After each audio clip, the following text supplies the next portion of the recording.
Hey, it's Jordan. We are outside of East Palestine, right over the border in Darlington, Pennsylvania. I'm here with Carly, and you live in Beaver County, Pennsylvania, about 7 miles Yep, seven and a half.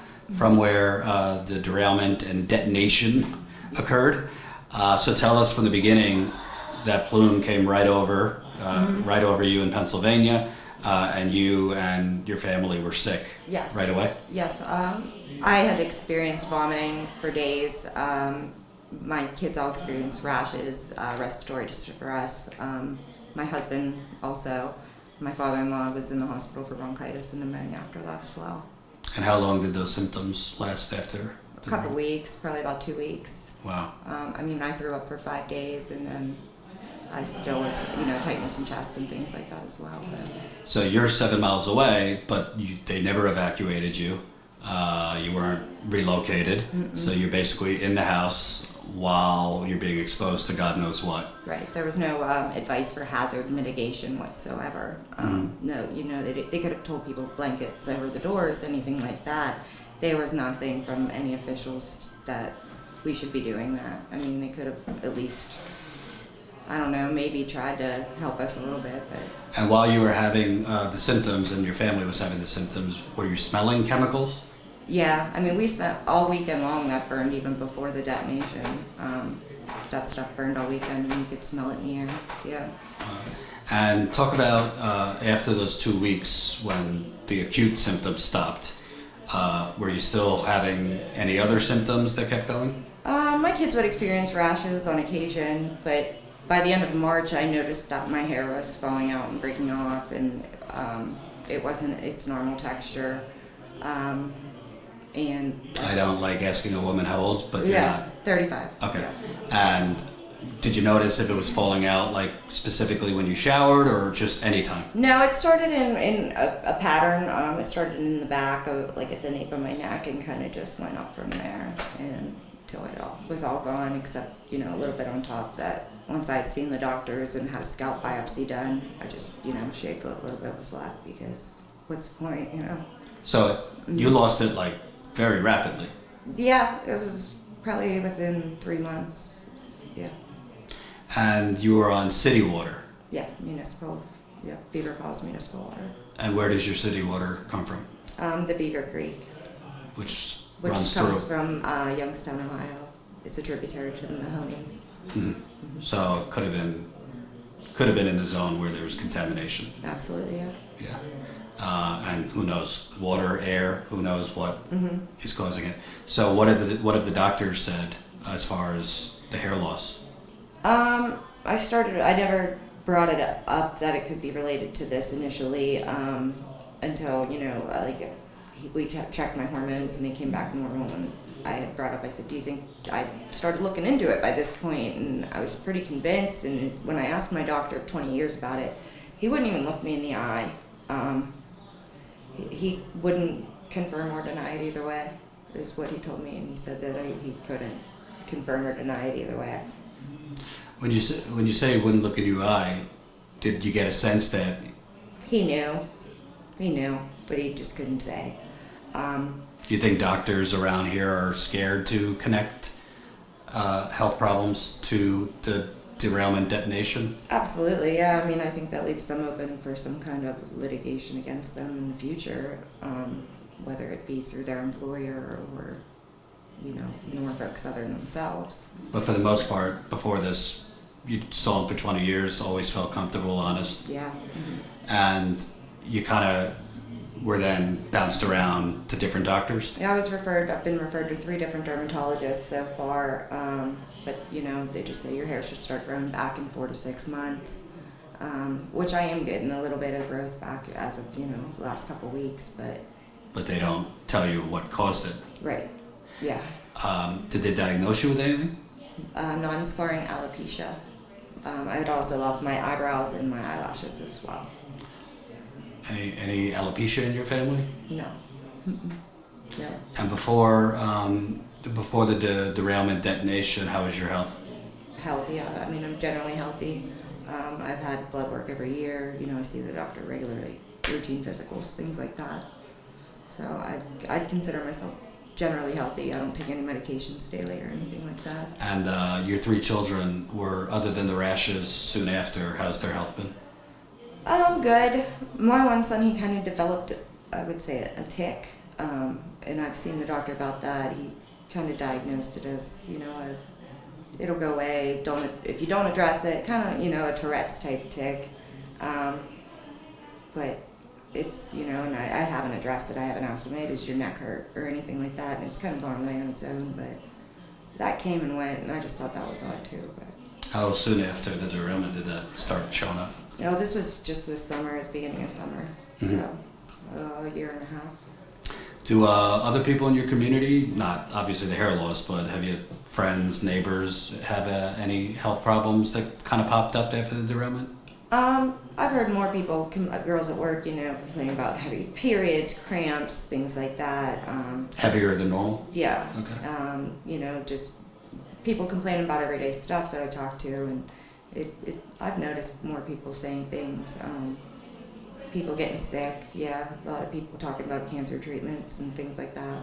Really? Yeah. And are these like older people or people of relatively like middle age? Some of them, yeah. Some of them are older. I've heard about a couple of people getting dizzy and falling down. A lot of older people, passing out randomly and ending up in the hospital from getting hurt from passing out or something like that. And the cancers, is that generally older people or? Yes, generally older people. There was, I just seen a little boy was diagnosed with liver tumors in the area too recently. I don't know whether or not it's related. I wouldn't. Vinyl chloride's connected to liver. Like from a emotional, this is the prime of your life. You're 35. Oh, one more thing to add. I am one of 5 women that I know of in the area that have lost their hair. Oh, that's important. Yeah, so the other women, they're not really speaking out too much about it. I don't think that it took a while to get comfortable again, without any hair, but they're just not as willing to speak out on it, I think. So those 4 other women.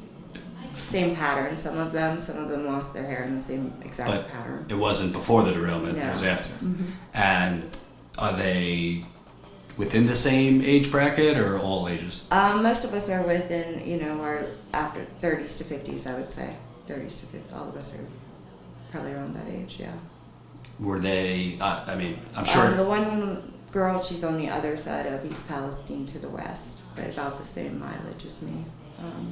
And were they, as far as you know, were they told similar alopecia or? Yes, yeah. Some of their doctors, just refer them to other places. Some of them haven't sought medical help at all. Just kind of messaging through Facebook, though.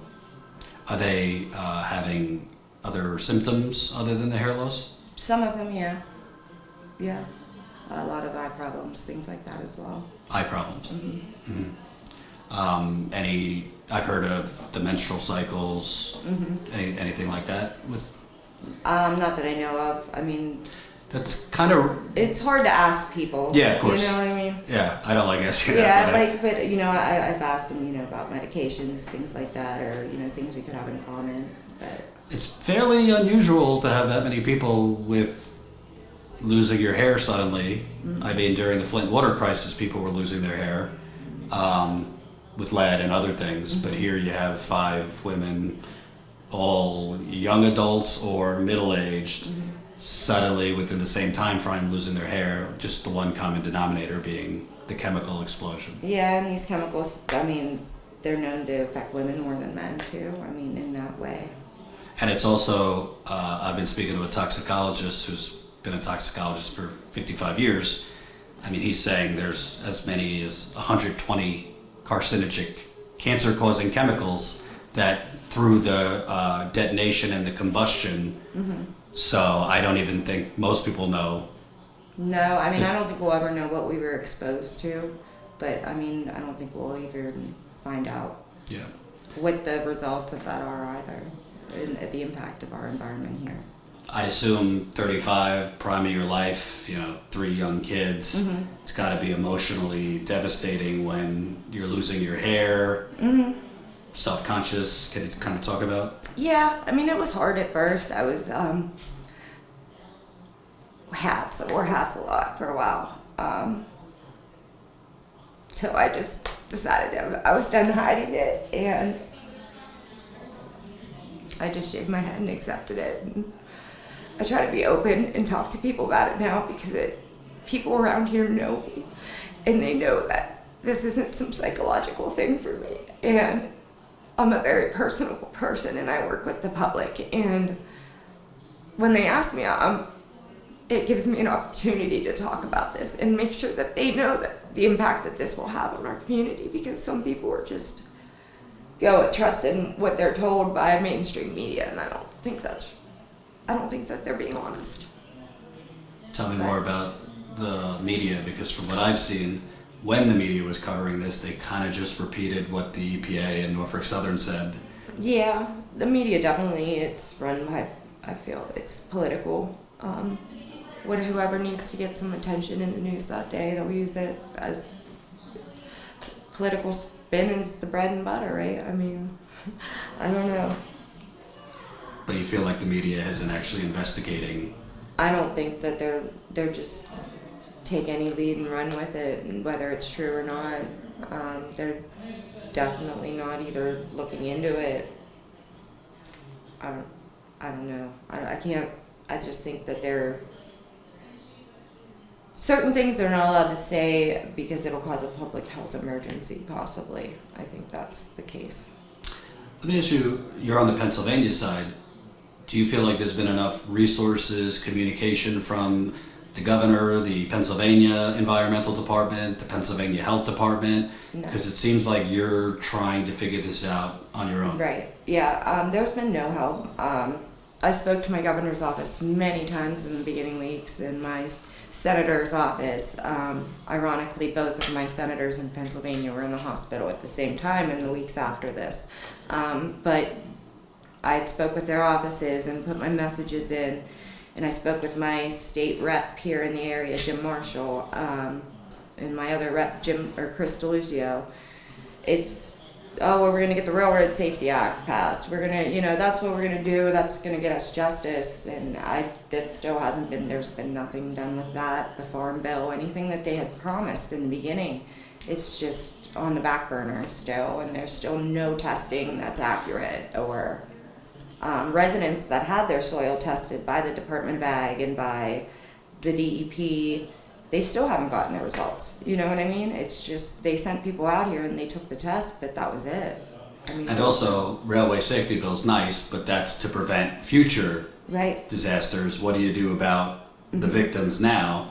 Because And when people say, you guys just need to move, you need to move out of that area, but where? Like, where's safe? Like, what's going to stop this from happening again? That's my whole thing. Like, no matter where you pick on a map, you're going to be by a railroad, It's just, there's no way out, there's no resources, there's no information. We're just supposed to trust them. has your husband's health been okay? Yeah, he works in Pittsburgh, though, so he's not. Me, I never leave my 3-mile bubble here, so Yeah. I feel like I'm more exposed than he would be every day. Mm-hmm. But his health's good. He doesn't complain about he's a man, Yeah. But yeah, has no health issues since then, new ones. And what are your thoughts on, this settlement came out? Sounds good on paper, I guess, $600 million, but the lawyers get, 40% off the top, probably. And right now, I'm learning concerning things that the plaintiff's attorneys, the attorneys that represent the residents within this 20 miles, which I still don't know how they came up with 20 miles. Mm-hmm. It seems like it's much further than 20 miles. But there's toxicologists that came here, tested soil, water, and they're not sharing that data. They're just telling the residents it didn't find anything. Yeah, I don't see how that's just. I don't know, the Department of Justice, that's what I'm learning is there's so many different organizations and they just point us to one way or the other, one to the Attorney General and then the Department of Justice. It's just back and forth, and EPA. Yeah, the whole settlement, I haven't signed anything. I haven't spoken to any legal representation because I was just hoping that, our government would do the right thing, but I don't think that's going to be the case, and we're all going to be forced into this whether we want to or not. Mm-hmm. Do you feel like you've kind of been made a sacrifice on? Yeah, absolutely. You see, in U.S. Steel was just bought, and Monaca. I don't know if you know about the new Shell petrochemical plant. On the other 10 miles of me, I have East Palestine on one side, and Shell Petrochemical, the new $14 billion plant that they just built, that they cannot get up and running without going over their emissions, which is also a new stationary source of emissions as well. And I know EPA has a lot of regulations with that they've been pretty lax on. So it's hard to say who's in whose pocket. And when you hear from the EPA, we've been doing air testing, we've been doing water testing, we've been doing soil testing. Show me the data. Let's see it.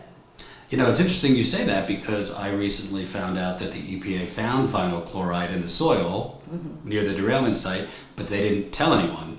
Okay. And then when I questioned them, they kind of told me it was a low level, but they wouldn't tell me what level. They also wouldn't tell me how deep in the soil it was found. So it seems like they're not being completely transparent. Not at all, no.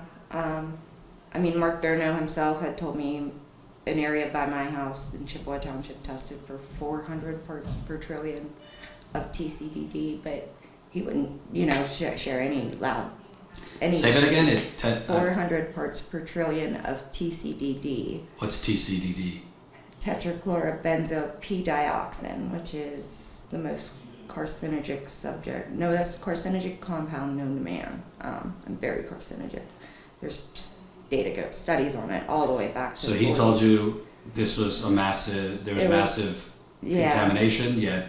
But he didn't know. He couldn't say for sure if it was from the derailment. But again, he wouldn't show me any lab reports that showed me, what lab did it, anything like that, because there's standards they should be following. But he was acknowledging that was high. Yeah.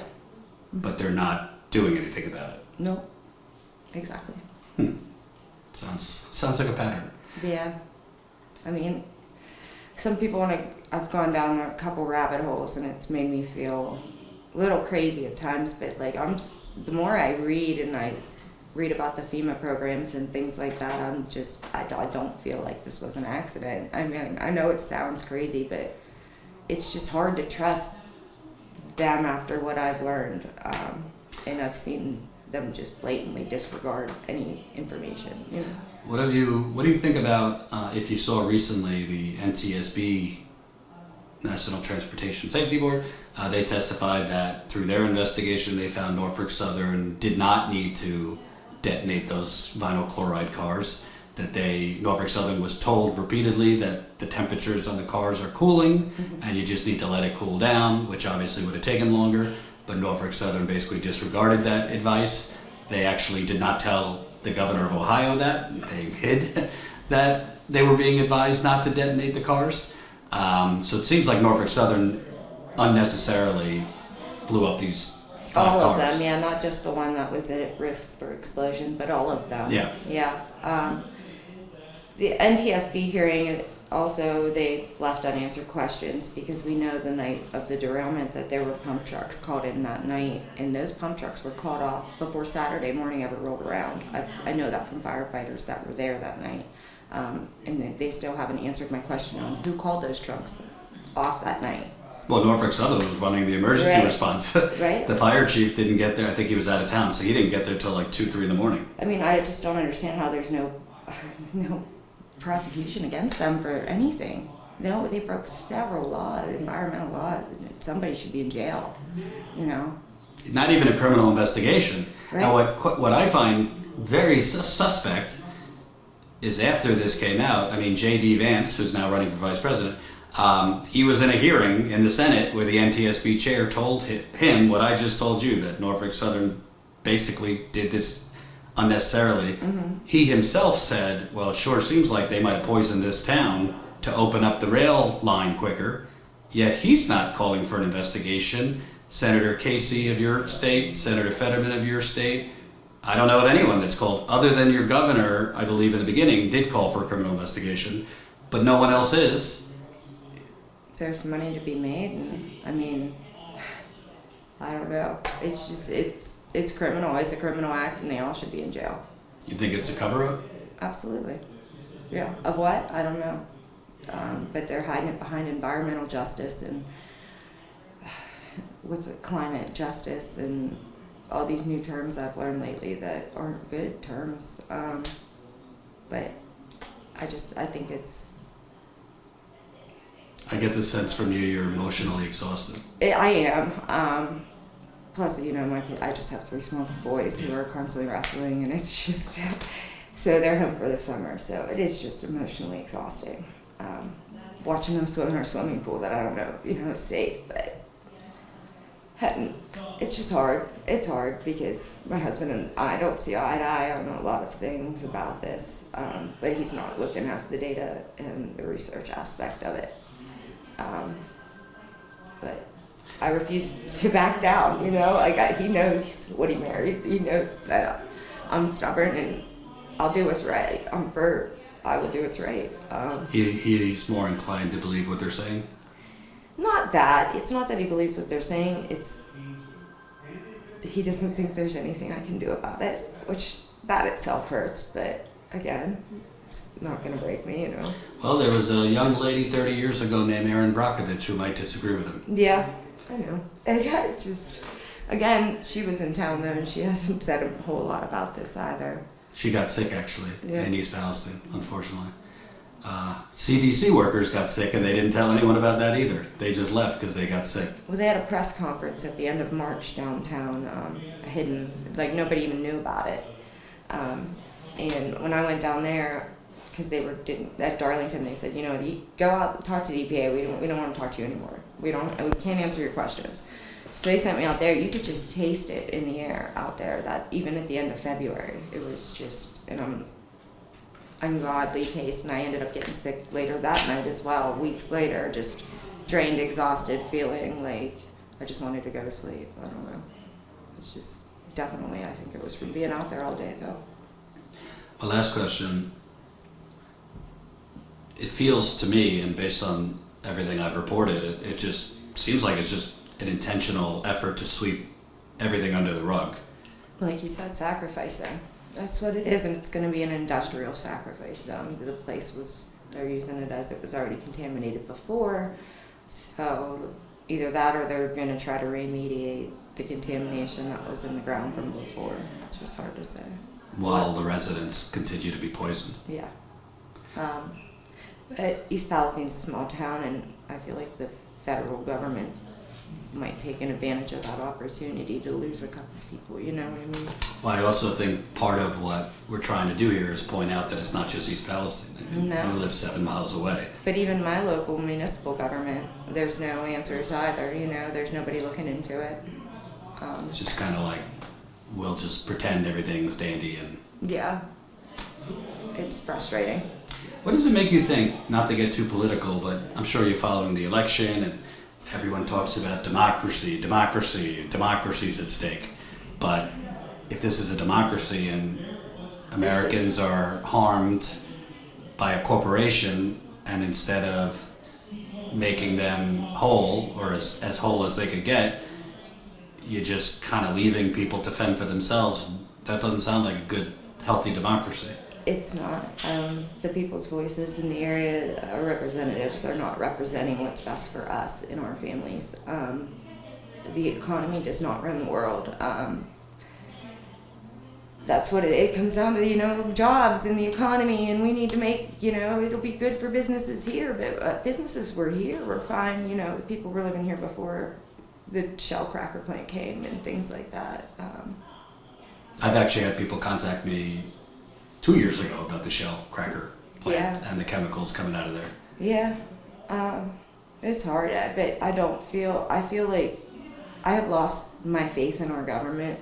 I do still have faith in the people and in democracy itself, but I definitely think there needs to be a big change, and I don't know how to make that change or how to even start that process, but people need to start representing the people that live there and look at their well-being rather than just what they're good for. Yeah.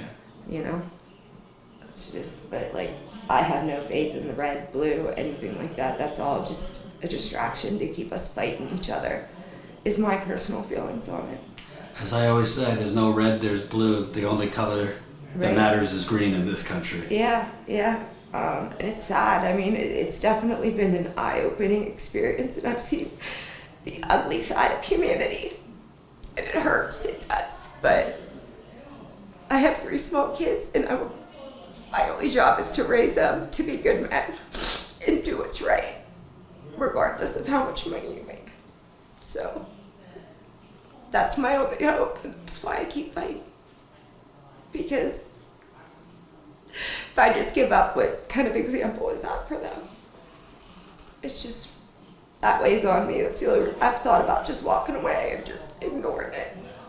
Living my life and go back to be a football mom, but you just can't. Like, I lay awake at night, think about stuff, like, why did they do that? It's just, I wouldn't say I'm obsessed, but I've become very passionate about the whole environmental aspect of it and just the cover-up of it. I've lost my faith in the system, and like, I've always been the person that's, hey, don't forget, go vote today, you know. And now I've definitely lost my faith in any of our elected officials. But I will say, just, they're under no ethics obligations, public officials and elected officials, whereas the EPA are. And I don't understand why they're not being prosecuted. But that's how I feel about them. Thanks for taking the time. Absolutely. Thank you for being here, coming back.